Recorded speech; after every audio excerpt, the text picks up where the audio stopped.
Hadi şey yapalım. Çok doğal bir öksürük şurubu Evet. yapıyoruz. Lüzumsuz antibiyotiklere hemen saldırmayınız. Lüzumsuz şeylere saldırmayınız. Doğal bir öksürük şurubu. İyi dikkat ediniz. Evet. Ne var içinde? Bir tane kara turbun suyu var. Suyu. Suyu Ağzına var. Yani katı meyve sıkacağından sıktık. Koy. Hadi bakalım koyuyoruz. İyi dikkat ediniz.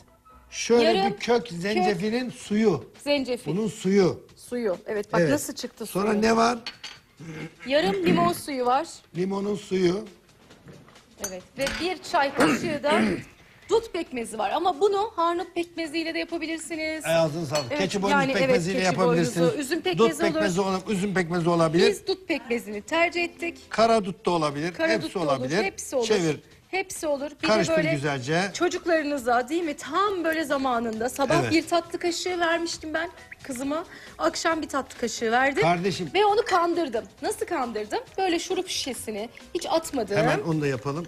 Evet siz Nerede de böyle bu hunimiz? kandırabilirsiniz. Harika bir metot.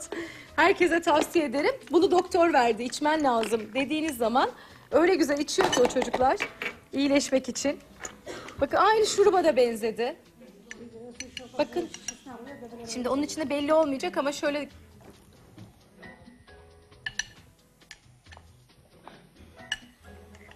İşte geleceksiniz çocuğunuz yanına. Hadi bakayım aç bakayım ağzını. evet. Hadi Sabah yavrum. bir, akşam bir. Hadi afiyet olsun. O şifa olsun diyeceksiniz. Harika.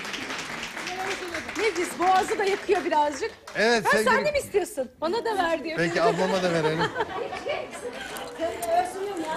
Öksürü. Dur öksürüğünü.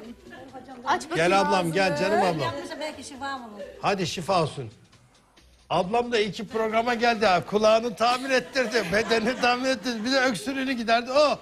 Şifa olsun şifa. Valla bir şey aynı ötür şapında değil valla. Aynı evet öksürük şurubundan iyi. Gerçekten Bebeler öyle. yapabiliriz Hafif vallahi. boğazda yakıyor ama çok hafif.